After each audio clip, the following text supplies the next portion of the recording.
Hello, everyone, and welcome to another episode of Into the Vault, the show where we reach back into the Disney vault, pull out a movie, and find out if it was a hidden treasure or if it was locked away for our own good.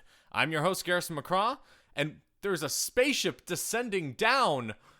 What? Oh my god, there's a spaceship, and inside of it is me.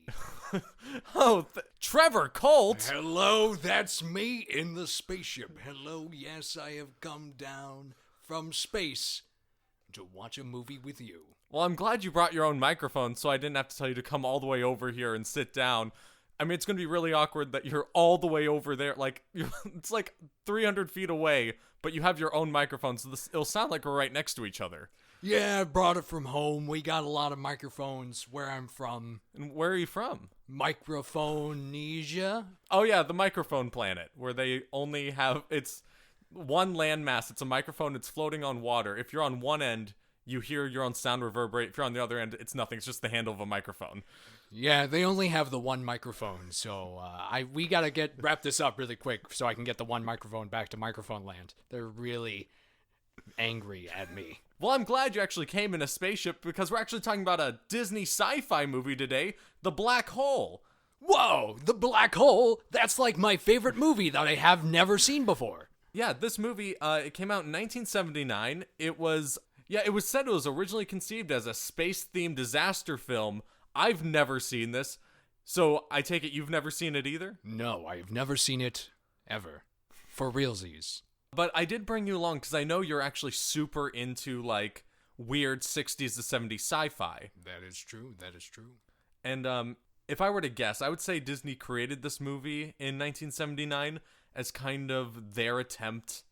It seems like it's their attempt at, like, a Star Wars or a Star Trek or Battlestar Galactica, all things that started really coming out around this late 70s, early 80s era.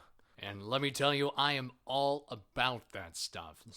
Battlestar Galactica, Star Trek, Star Wars, those are all the stars.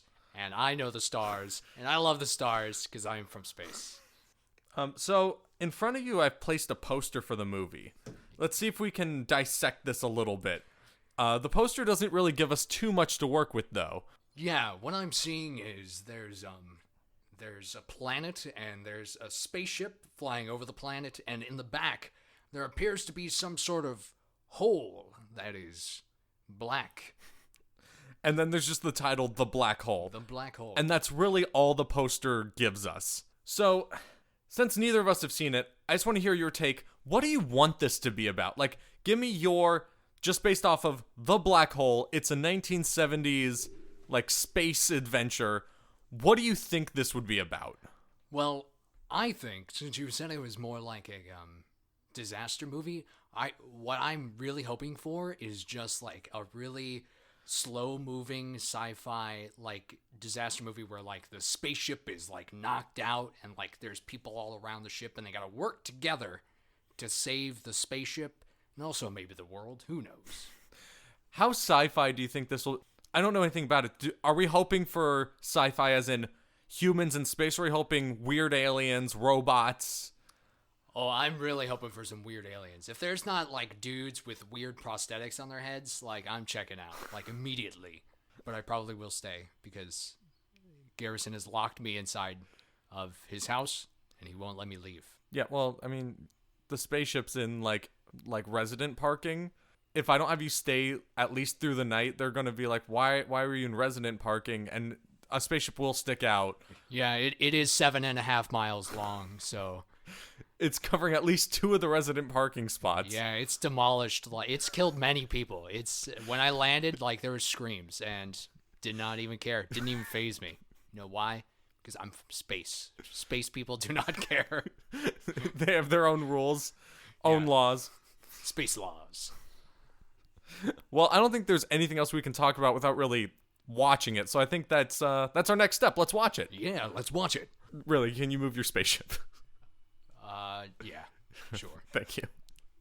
And we are back. We have just finished watching The Black Hole. And my mind. Wow, what a movie. What a show. That truly was a breathtaking movie.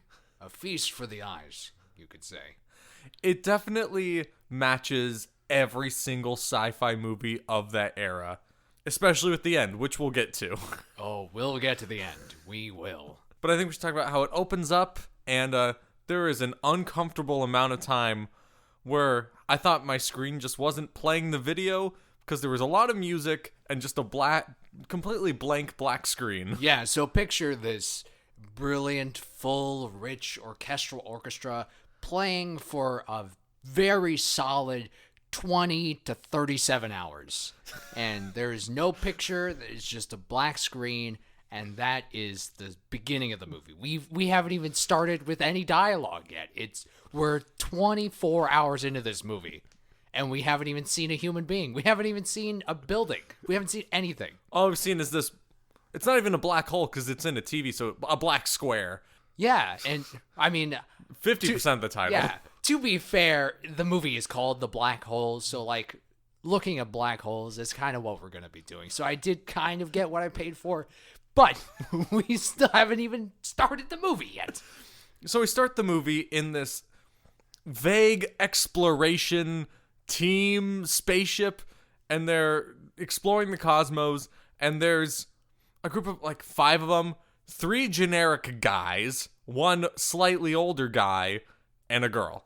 And the slightly older guy, I must say, is played by Ernest Borgnine, who, if you do not know who that is Mermaid Man from SpongeBob. And you can hear it too. Yes, you can. Even younger him? With a mustache.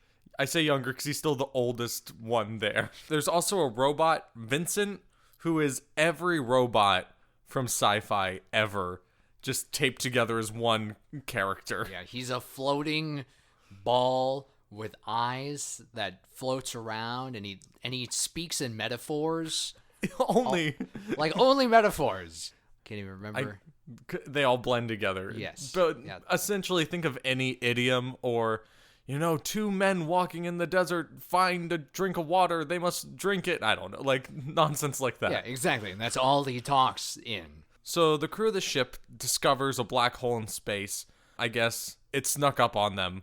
You know how black holes sneak up on you. Of course, as they do. Well, I mean, they're like black, so you can't really see them. It's true. Against space, they look the same. Yeah, space is pretty dark, so. So they have to like pull out of there, and they almost lose Vincent, but they don't. They have a whole moment where they're really sad that Vincent's gonna die, but then he's okay. I think it would be really embarrassing to die via black hole because space is just massive and infinite, and a black hole in the movie is only like a spot. So like you can go around it literally any direction. Yeah, you could just go up. You could just turn around and You just could go leave. down, You could just left. not even go there. Right. You could do whatever you want. You can go up a mile and then just over, do an arc. Or where are you exploring? Do you have to be going in a straight line? Yeah, you can just go around. It only takes a few years to go around. Like, just suck it up and go around. And as they're getting out of the black hole's, like, radius, on their scanners, they pick up another, massive ship, and they, scan through it, a bunch of pretty much every ship that's ever gone into space. And it matches up with one that the girl, who probably has a name, all of them probably have names. Kay. I think her name is Kay or something.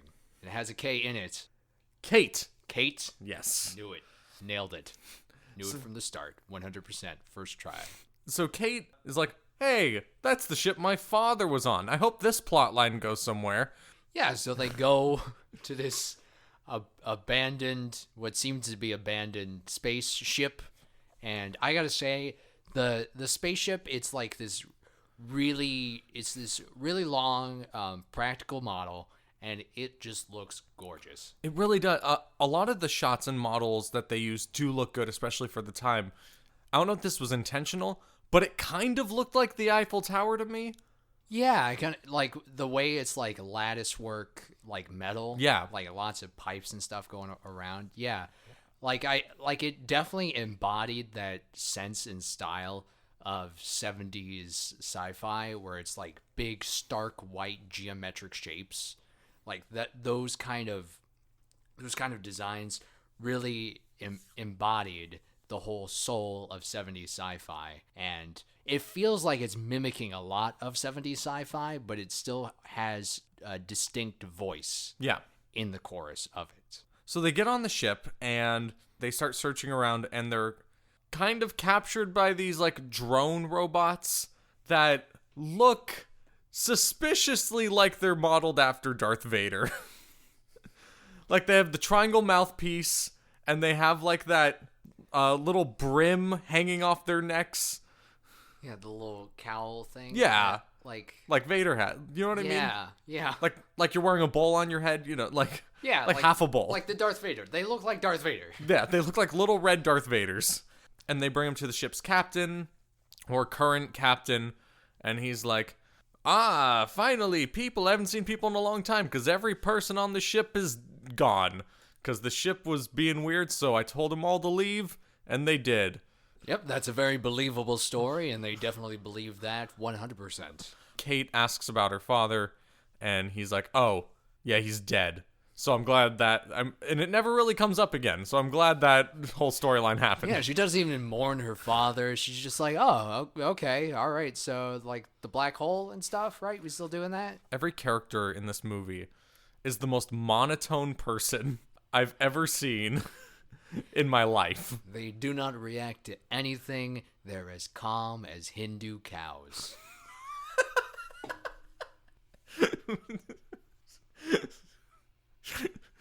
You know, I think I heard Vincent say that one.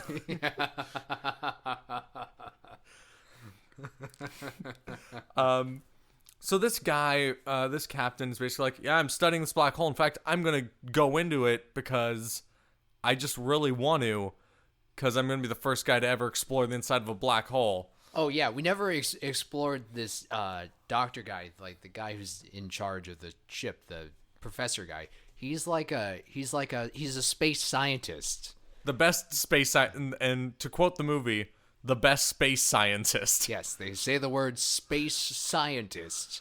That is what he puts on his job applications. That's what he puts on his resume. His job title is space scientist. He scientists space. That's what he does. Anyway, he's just standing there with a chart looking out the window. Just writing down numbers, nodding. Yes, this is very space. Yes, there's 3 space over here and 4 space over here. Anyway, he looks like a disco Stalin or like a disco Rasputin. This dude is crazy bonkers gonzo, and he really wants to go in that black hole. He has an afro. He's got like a medallion. He's in this like red jumpsuit. Yeah, but like the weird, like something you would see like a member of a council wear in like Mork and Mindy, if that makes sense. That's very with it and with the times. Yes, yeah. All the kids are digging Mork and Mindy these days, as much as they're digging black hole reviews. Yeah. Pot, kettle, here we go. Here we are. The crew all decide to explore the ship without this professor doctor, without his permission, and they each discover something different. I know Ernest Borgnine, he finds the garden. Yeah, he finds a garden, and it's a big, massive spaceship garden. Another one finds, like, weird robot creation rooms. And there was one who found almost a funeral service that these robots were giving, and he was like, that's weird, robots holding a funeral? That doesn't seem like a robot thing. Yeah, they're shooting caskets into space like it's the end of Star Trek II, The Wrath of Khan. They give a very emotional speech, and then they shoot him off into space, and then the casket creates like a planet full of life. Yeah. It's a whole thing. I can't wait for the J.J. Abrams exact copy of this movie then. I would love that. Like, even more people die. No, this robot isn't Vincent, I promise. And then it is Vincent. Oh my god. I am Vincent. This is a joke only for 3 people. But Vincent finds another robot who's like an older model of him. Who is played by Slim Pickens.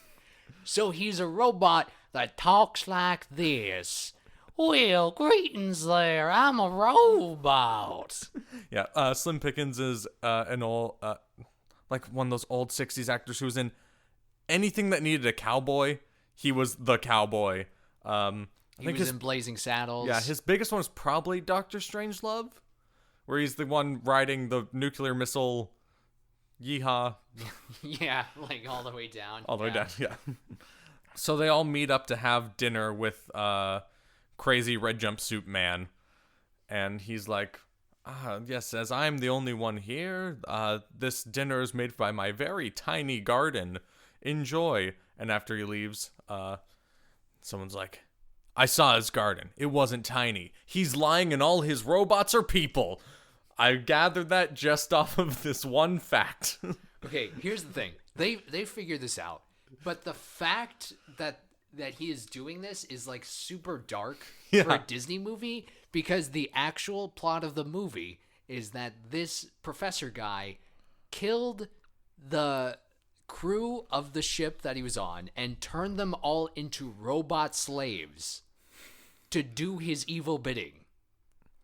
And that is the actual plot of a Disney movie. His evil plot to be go into a black hole. Yes, that was the end-all be-all of his whole being. So the crew starts to get worried and starts to discuss, what should we do? Like, should we just escape? Should we try and stop him? This, that, and the other. And there's a bunch of scenes and a bunch of trying to decide what to do. Oh, and also in all of this, there is a robot shooting gallery. Yeah. There is. So I think what happened is they shot the whole movie, realized it was 15 minutes long, and they were like, well, what else do we got? And they were like, well, what if we just make the robots enter a shooting competition? So Vincent, the robot, he finds inside the spaceship, all of the robots are just kind of hanging out, shooting guns at targets, because that's just what robots do in their off time, you know? Also, if you're a programmed robot, why do you need target practice? Yeah, right? You'd think, like maybe Disco Rasputin, maybe he just didn't code them right. He was just, they gotta train and get better. It should also be noted that Disco Rasputin has his slave drone human robots and just regular robots as well. So what did he need the drone humans for? Oh, I think he just didn't want to kill the drone humans, because I think he wanted to keep them alive. Maybe because they were like better. Because he used the regular robots for like just shooting things, going to the shooting gallery and shooting. Yes, that's really all they did. In case they needed to go into a black hole and shoot the black hole. Yeah, that's the American way. So they all have their theories and stuff. They actually find out for sure about the robots. I think Kate finds out, or no, Vincent finds out, and Kate's on the bridge with Disco Rasputin, and they have a psychic conversation about it. Oh, so okay. Out of nowhere, Disco Rasputin's like, "Oh, what are you doing? Oh yeah, you have a psychic link with the robot." Yes, in the universe of the black hole, apparently people can communicate with robots via ESP.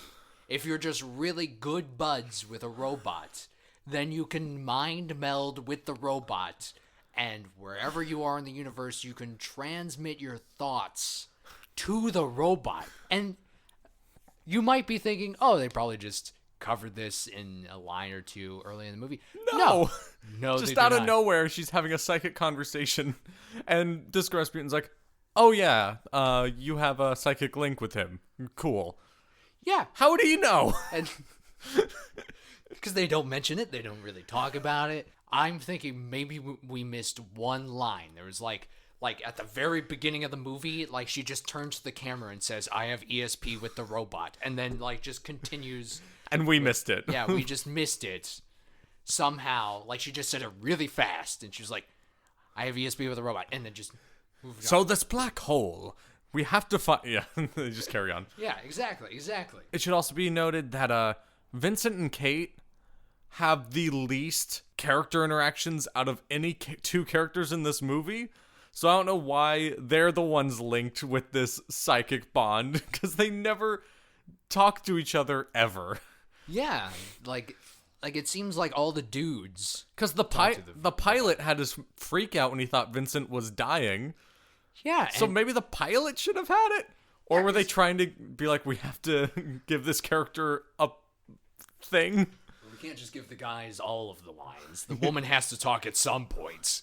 Oh, just give this lady her lines and then she can shut up, right? Am I right?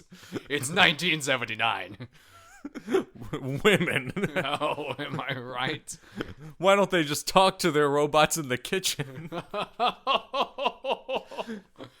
And then they all go home depressed and drunk and smoke 17 cigars. That's what you do in 1979. One of the crew is killed by Disco Rasputin's head honcho robot, Maximilian, who has little twisty knife hands. He has little hands that pop up and have little twisty knives that spin around like a blender. Yeah, they rotate like General Grievous. Like his arms spinning the lightsabers. But instead it's just little hands. Little tiny hands that they look like they could just tickle you to death. You just spin around, and Maximilian kills like the main dude from the spaceship, the main the main good guy. Yeah. He kills him like he's spinny hands. Yeah, he's spinny hands through his body, and then like he falls over and gets electrocuted. It's really graphic. It was out of nowhere too. Yeah, because they're just having like a nice conversation, and then Maximilian just comes out of nowhere and just spinny hands him to death. A man dies. This movie does jump from literally 0 to 100 of this most monotone sci-fi jargon, standing around, no emotion, to just an action movie where the character's like, we have to stop him and save these people, and with his ship we can have a better ship, and this, that, and the other thing. And so the crew spring into action to take over the ship for reasons that I still am not sure I fully comprehend, but cool. So they took over the ship because they were trying to save Kate. Ernest Borgnine left. Like they were like, the rest of the crew was in like the main Disco Rasputin's ship, and then in their ship Ernest Borgnine was like staying behind, and then he just took off, and then Disco Rasputin blew up the ship, and Ernest Borgnine died. Yep. So they're like, well, we have no choice now. We were coming on the ship to take it, but now we have no choice but to take it. The plan we already had. Yeah, and now they're okay. So now we're at the point where there's explosions happening. Oh yeah, there's a big meteor storm popping out of the black hole. I think they never really explained it. They were just like, there's a meteor shower now. So meteors are slamming into the ship. The crew are battling these, the real robots, not the people robots. And sometimes it's like a cool action scene. Sometimes it's real weird. Yeah, there's some cool shots in there. Like there's a shot where one of the meteors are like, they're not even like rocks. They're these like glowing orbs. Yeah. And they like, one of them like it's a giant one, and it like rolls through the middle of the space station, and the characters are silhouetted by the glowing orb. It's a very cool and like striking shot. And like, I think this movie has a lot of those. Like, it's very few and far between, but this movie does have striking imagery. No, I agree.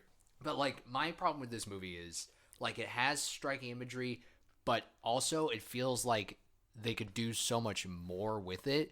Because I think you were saying when we were watching the movie is that like a lot of the shots, like they have this big swell up of music, and like they show this long shot, and you're supposed to be like amazed and awed, but like it just doesn't quite get there.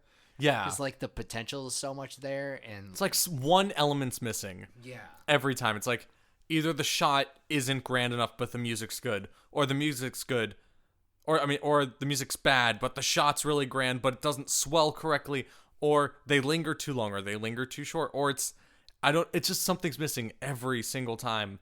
In fact, some of the action scenes, the music they're playing during them doesn't match the scene at all. Yeah. It's just like this weird mellow generic sci-fi music, but it's a high stakes action scene. And it doesn't mesh. Yeah, like they're like fighting and they're throwing punches and stuff, and then it sounds like a high school graduation, like Yeah. bah, bah, bah, bah, bah. Like it doesn't match. It doesn't work. But it's just that little bit. Just want that little bit, and it'd be so good. So action, blast, blast, blast. They reach the bridge. There's a bit of a standoff between Vincent and the big robot Maximilian. It doesn't really pay off very well. Maximilian, he gets like cut by Vincent. Like Vincent shoots out a little cutter. His little spinny hand? Yeah, he's got his own little spinny hand, and he cuts into Maximilian, and Maximilian just floats away. Goodbye. He floats off into space.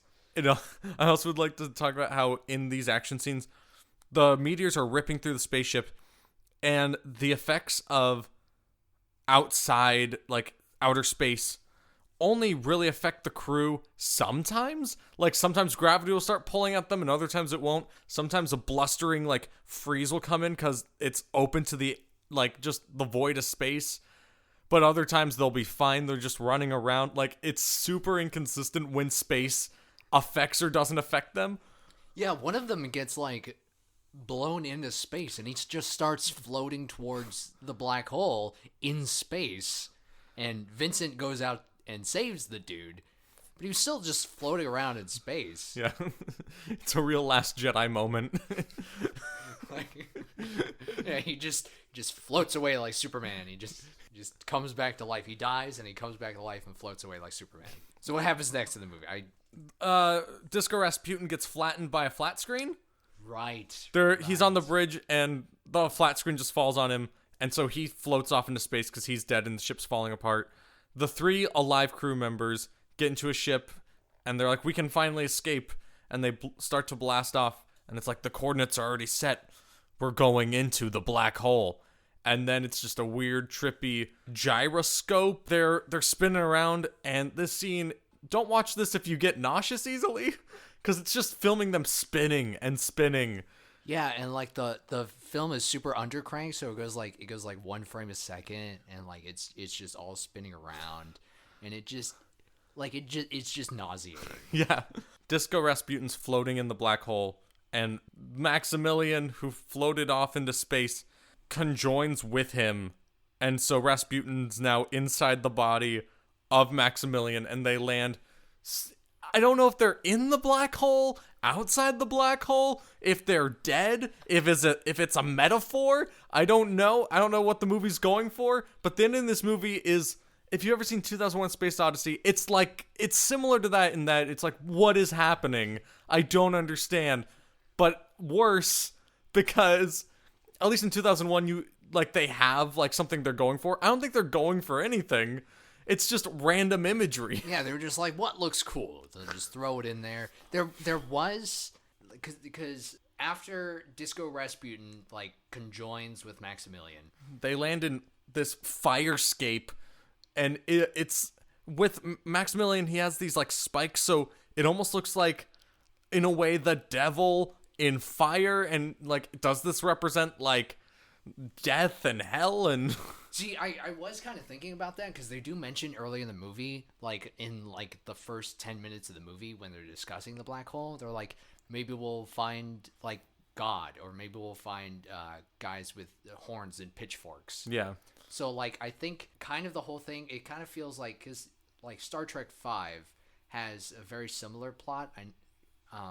I think Star Trek V ripped off the black hole, because Star Trek V and the black hole are both about a madman who is taking a ship, hijacking a ship and thrusting it into a black hole, or in Star Trek V's case, the center of the universe, to try and find God or what have you. At what is the end? Trying to just find that fact. And both have very similar outcomes. But I think the black hole has a more pessimistic view of it, where the end is just it literally is fire and brimstone. Because they literally, basically, in my interpretation, they find hell. He has been lusting after this his whole life, but then he he finally finds it, and it's like hell. Yeah. So there's that, but right after like the fire and brimstone scene, you get like this hallway, like the ship's floating through a hallway, and it's bright, and it almost, I don't even know how to describe it, like arches and glass, and there's like an angelic ghost floating through. So is that supposed to be like the heaven, or what? Yeah, like, oh yeah, there's like a ghost with like a long flowing cape, and she just floats through this hallway of crystals, and then there's just colors, right? Well, and yeah, and then they get out, like past the black hole. Audience here, we're trying to just interpret what we just saw. We're trying really hard. Yeah, there was a lot that happened in this movie. It looked like a planet afterward, like they've reached a planet, but I don't know. Is it supposed to be Earth? Like, I think it was intended to be like left up to your interpretation, but I don't think we got enough hints to really interpret it. Here's what I think they might have been going for, is they were trying to find God, heaven, what have you, and like they went through hell and heaven, and they ended up in the Garden of Eden. Like that planet, like that they ended up at, might be like the Garden of Eden. 70s sci-fi is really heavy-handed with the heavenly bodies and like gods and stuff. But yeah, what else happened in the movie? What was the end of it? Well, that's it. Then it's just the planet. Oh yeah, then it's just the planet. It's just the planet. Whatever that planet is, if it's like a potential Garden of Eden, if it's Earth, if it's a new world, if whatever it is, but we don't really get any sort of hints, and then it's just rolls credits, and I'm just left feeling so I don't know what I feel. I just feel chewed up and used. Yeah. I feel like I was spat out. I feel like I was rebirthed. And part of me wonders, like, is this just a cop-out? Like, they have no real ending, and they're like, if we just throw randomness at them, maybe they'll find meaning in it, so we don't have to come up with an ending. That's what it feels like to me. Yeah. It feels like also, like, it feels like they kind of added, like, the crystal hallway and all that stuff. It feels like they added that after. I feel like what they wanted to do, because, like, they shot practically that whole hell scene, like there's like practical fire and stuff, and there's like all these people around, and like it's framed very nicely, and then just garbage just kind of happens, and just like other stuff happens. Like it feels like they shot that, they edited it, and then they reviewed the final cut, and they were like, this just feels like it's missing. What if we just add just stuff, just kind of throw stuff in there, like, because it doesn't feel cool enough. It doesn't feel 2001-y enough. It doesn't feel Star Trek the movie enough. It doesn't feel Star Wars enough. So, and that's the movie, and that's the whole movie. Trivia time. Time for trivia. This is the part where I do trivia. Oh, boy. There's really not much for this movie. It was one of the last movies to really do an opening, like, overture.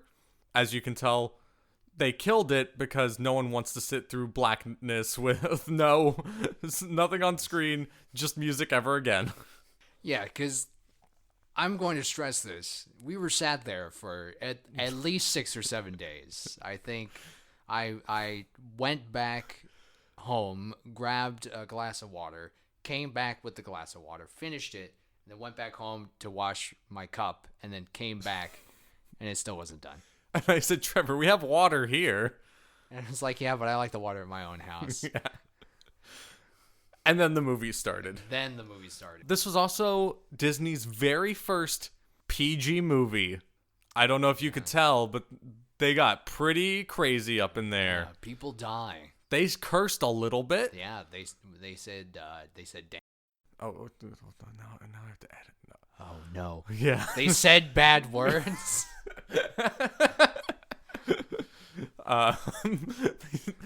And there was the twisty hand in the stomach. Yeah, that was really graphic. Even though they did cut away, like they only showed his face. It was a surprise. Yeah, I was surprised. It was very disturbing a little bit. But the thing is about most movies of this era, especially the late 70s, because Disney World like just opened, and they were trying to like shove as much of their current stuff in the parks as they could. Normally there's at least some reference to these early movies or movies of that era in the parks, but there's just none. There is there's no references. There was a little bit of merchandise created that they sold in the parks, but otherwise, like, no, like, little name drops that I can find. I mean, there might be some random one I don't know about, but I can't find anything online. Yeah, you And think. I haven't seen anything. Because, like, Disney has done so much space stuff recently. Like, you'd think they'd have, like, just a little piece somewhere here and there. I think in Tron Legacy, what's his face, the main character in Tron Legacy, generic guy, Flynn? Flynn, Yeah. Flynn's kid, Flynn, like Sam? Sam Flynn. Sam Flynn. Yeah, yes. okay. So Sam Flynn does have a black hole poster in his room. Oh, really? Yeah, Oh, that makes sense because he's, like, from the 80s. yeah, and I think that's about it. There was talks of a remake or a reboot at one point, like 5-6 years ago, but it never happened. Honestly, I don't think this could be rebooted. I think it's perfect the way it is. I gotta be honest. The universe is cool and has a lot of cool stuff in it, but there's no element that I need to see again that you couldn't just put into an original sci-fi movie. Like, you can make any sci-fi movie and just call it The Black Hole 2. Does that make sense? Because it's just so... There's nothing specific enough about it, but also the things that are specific, I don't need to see again. Yeah, it's very much a derivative story. Like it's very much a cash grab movie. It still has a very large amount of work put into it. It's still a very good looking movie. However, it's still very much. It came out in '79. It was made to compete with Star Wars. Like, it was Disney trying to be Star Wars. And, like, you can very obviously tell that they just kind of grabbed all the elements they needed from the sci-fi at the time and just kind of mashed them all together. Because, like you said, a lot of the elements do seem very Star Trek, and some of the designs look very Battlestar Galactica to me. Like, the Maximilian looks like a Cylon, like, to me. Yeah, because he's got, like, the eye. Yeah. That, like, the one red eye. And the other robots look like Darth Vader, like I said. So it's very just pulling from everything. But yeah, that's about all the trivia I have. So now's the part of the show where we get to design a ride for this. Yes. So if this movie came out and it was super successful, and the Walt Disney Company's like, we have to make a ride for this, or an attraction, or a restaurant, a hotel, something. What are we thinking? Where would it be? What would it be? Where would it go? Do you have any ideas? I have an idea. All right. Okay. You know Horizons? Yeah.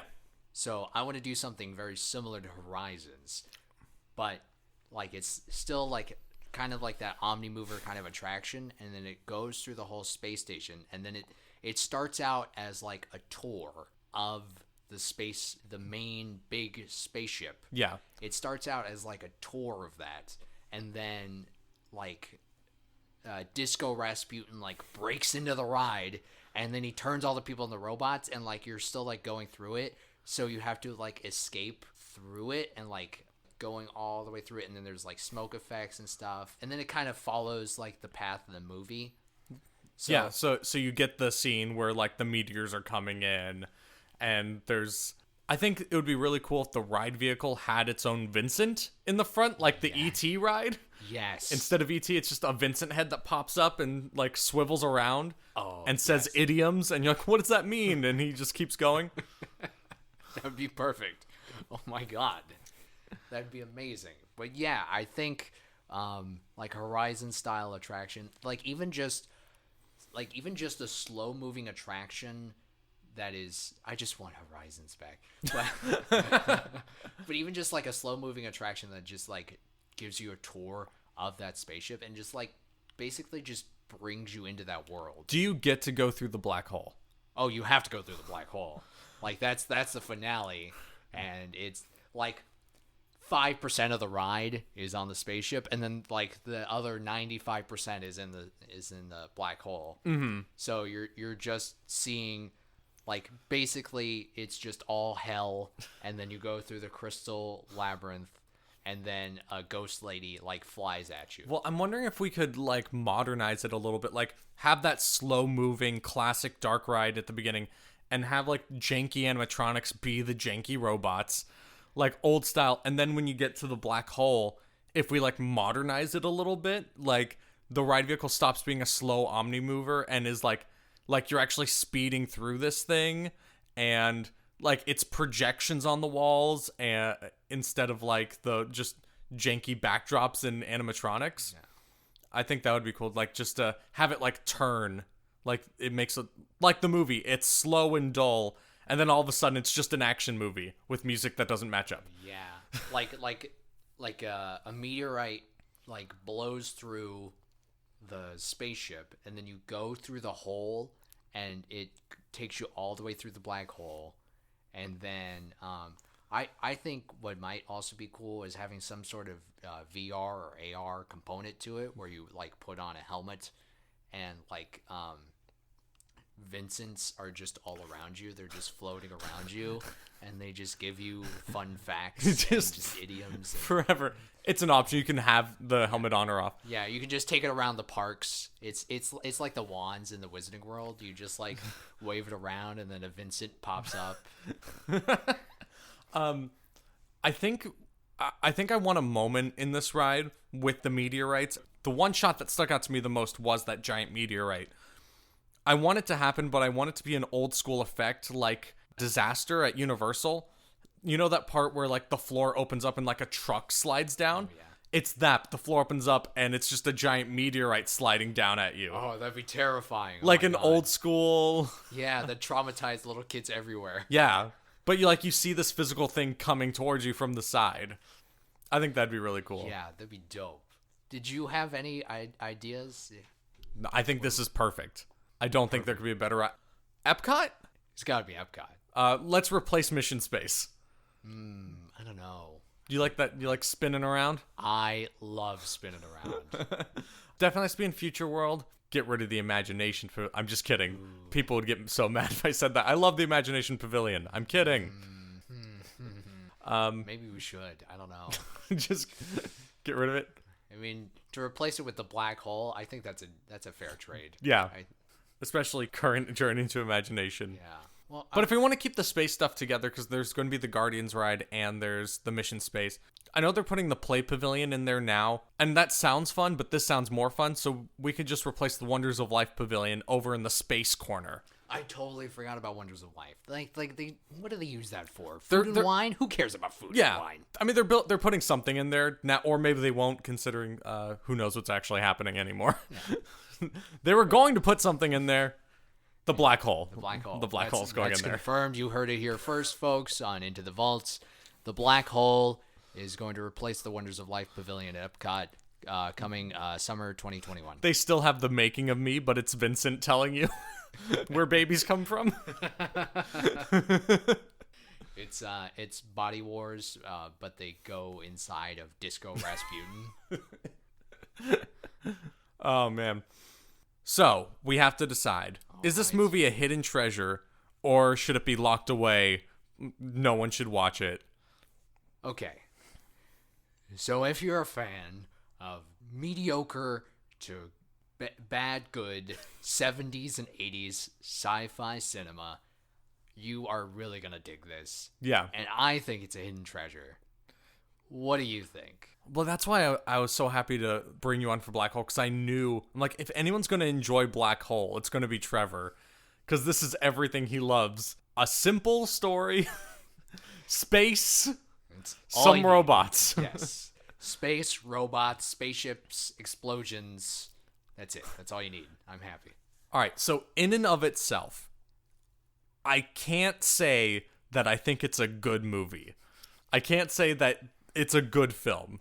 I think there's no characterization. You could replace anyone with any other character. They're exactly the same. Vincent's the one with the personality, and even then, it's not much. Yeah. The dialogue's weird. The ending's so weird.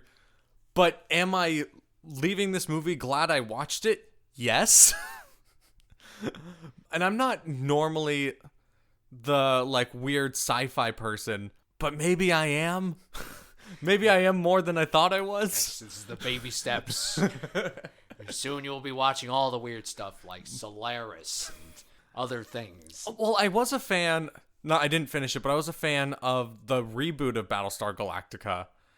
And it seems like the step right before, like in the progression of sci-fi, this is like step 1, and then you get to Battlestar, step 2, step 3. I think you'd really dig the original Battlestar Galactica. Yeah, I probably would.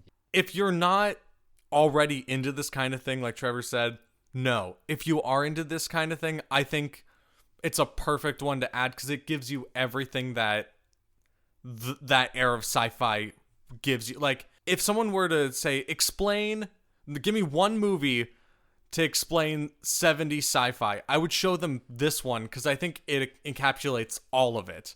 Like, it's just this weird amalgamation of every part. I think it gives you the feeling of 70s sci-fi the best, even if it's not the best example of 70s sci-fi. It's the best example of 70s sci-fi. It's not the best example of 70s sci-fi. Does that make sense? Yeah, it's because it rips off all the best parts of all the sci-fi from that era. And just like the production value of it, the spaceship bridge is just a psychedelic wonderful like wonderland, and different colors and stuff everywhere. And it very much feels like it was made on a shoestring budget. And it looks that way, and it just has a charm to it, and it's just fun. Yeah. It also reminded me a lot of 20,000 Leagues Under the Sea. Disco Rasputin and Captain Nemo are basically the same character. If you've seen both, if you're the one person who's watched both, you'll get what I mean. You'll get it. I get what you... This is kind of like a sci-fi 20,000 Leagues Under the Sea. Yeah. Yeah, and then the dude turns people into robots. And then they go to hell. Yeah, and then they go to hell. That was my favorite part of 20,000 Leagues Under the Sea, is when they go to the hell. That is what is actually 20,000 Leagues Under the Sea, is hell. It's hell. Trevor, thank you so much for joining me. I know your spaceship has to get going. There's like tickets on it now. Oh, yeah. They're putting a boot on it. Oh, man, it's a really big boot. It's like 2 miles long. All right. I'll see you later. Oh, it's taking off. Goodbye. Oh, goodbye.